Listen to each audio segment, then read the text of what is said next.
Sheldon, little bootleg ass studio. Exonerated man sues Chicago after murder eyewitness revealed to be legally blind. Huh? Say what? I said exonerated man sues Chicago after murder eyewitness revealed to be legally blind. What you say? Well, let's get up into it. Darian Harris, who spent more than 12 years in prison for a fatal shooting in which a legally blind witness wrongfully identified him, is suing the city of Chicago and CPD over their handling of the murder investigation. Damn. And that's when I found out that he was legally blind, and I brought it to my lawyers. Why we had to fight so hard? Sometimes when the evidence is just that blank, just let them go. The system is truly broken. Because I missed some of my best years. But man, I'm finna live some good years now. I didn't understand it at first. And then that's when I dug deeper, and that's when I found out that he was legally blind, and I brought it to my lawyers. Why we had to fight so hard? Sometimes when the evidence is just that blank, just let them go. The system is truly broken. Because I missed some of my best years. But man, I'm finna live some good years now. Man, it's so messed up.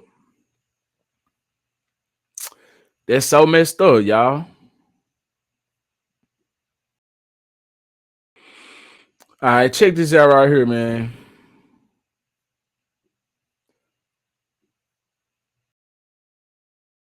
This is a Chicago man who was exonerated in 2023 after investigators found evidence that key testimony in his murder trial came from a legally blind eyewitness, is suing the city and police department.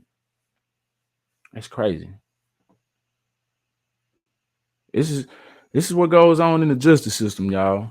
The federal civil rights lawsuit, which was filed last month and first reported by the Chicago Tribune on Monday, says that the wrongful conviction of Darian Harris was caused by the egregious misconduct of Chicago police, who fabricated evidence and coerced witnesses into making false mother-fornicating statements with your grimy, dirty ass. Damn. Harris was an 18-year-old high school student when police arrested him in connection to a fatal shooting at a Southside gas station in 2011. Now, why would you want to pin something on somebody who's not guilty? It makes no sense. Why not just do your damn job and find the person who's actually guilty? Why would you try to coerce people to have fabricated statements? The shit don't make no sense. Sound like you just wanted a conviction, maybe for a paycheck. I don't know what the motive was behind it. Maybe it was election year. I don't know. Where we at? A judge convicted Harris in 2014 of first-degree murder, attempted first-degree murder, and aggravated battery with a firearm, according to the National Registry of Exonerations.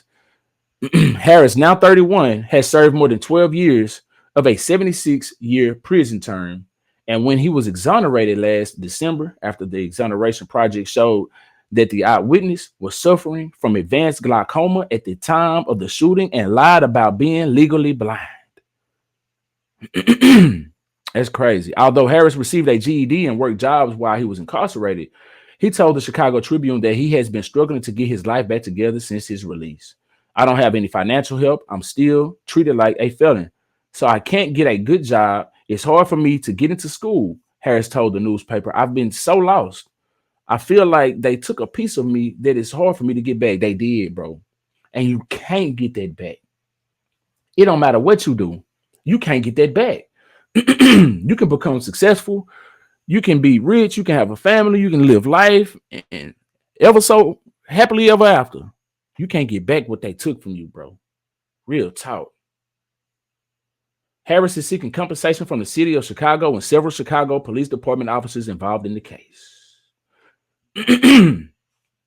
Harris's conviction was secured and almost solely through the testimony of the legally blind eyewitness, who the court identified as a credible witness, the exoneration project said.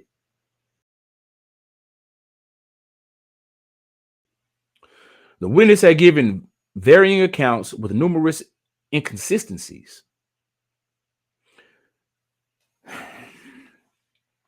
That's crazy. So I guess it does no good saying what I was about to say because they put him up to it. They fabricated whatever. But it's a lot of inconsistencies and shit. Why would you lean towards this person as a valuable or a credible source? That don't make sense to me. But since he was saying the shit that y'all wanted him to say, or at least to the jury who probably wasn't a part of the coercion, you know, it sounded good to what the jury wanted this person to be guilty, possibly. I don't know. Shit. But why would a person with numerous inconsistencies be held to be a credible witness? I don't understand it. But anyway, gave numerous inconsistencies to authorities and identified Harris in both a photographic and live lineup, according to the National Registry of Exonerations. He testified before a grand jury that he was riding a motorized scooter when he saw the shooting and tried to follow the gunman. During cross-examination, Harris' defense attorney asked the witness if his diabetes affected his vision. The witness said he had diabetes, but denied that he had difficulty seeing.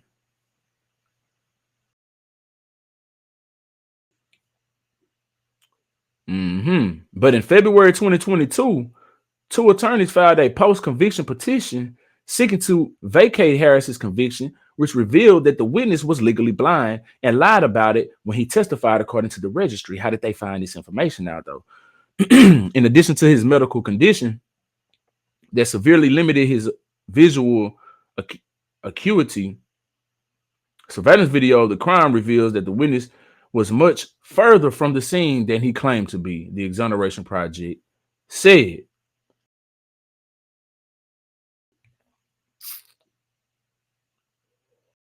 The organization added that the police misconduct was a factor in Harris's wrongful conviction. During Harris's trial, the alleged getaway driver in the shooting had recanted his initial identification and said police officers coerced him into making a false identification. Another witness also claimed that officers attempted to coerce her. Damn. Why would people even agree to it? What's in it for you? Are they giving you money? Are you getting less of a sentence or whatever? Are you in trouble? Like, what's the situation?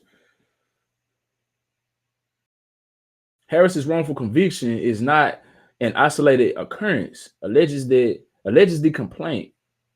Rather, it is a part of its patterns and practices of systematic police misconduct at the Area 2 police headquarters, where police officers were trained to fabricate evidence and withhold exculpatory evidence to secure wrongful convictions.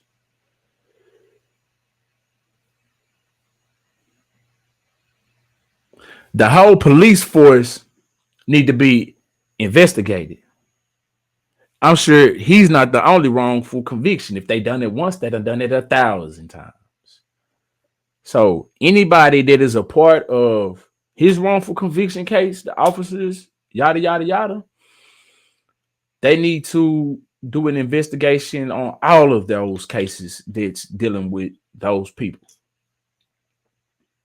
Because they janky as hell. Hey, janky than a motherfucker, boy. But see, this is why these wrongful convictions is one reason why I oppose the castration of those individuals accused of sexual assault. Well, to children, because that's what it is. So I spoke on yesterday. I did a live in it.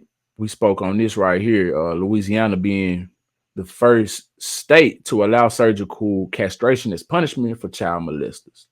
You know, spoke on this yesterday, right? And it's a good idea, and it's a bad idea at the same time. It's a good idea if we have definitive evidence, you know, showing that this person actually did what they're accused of doing. You know, we can chop that bad boy off and not feel guilty about it.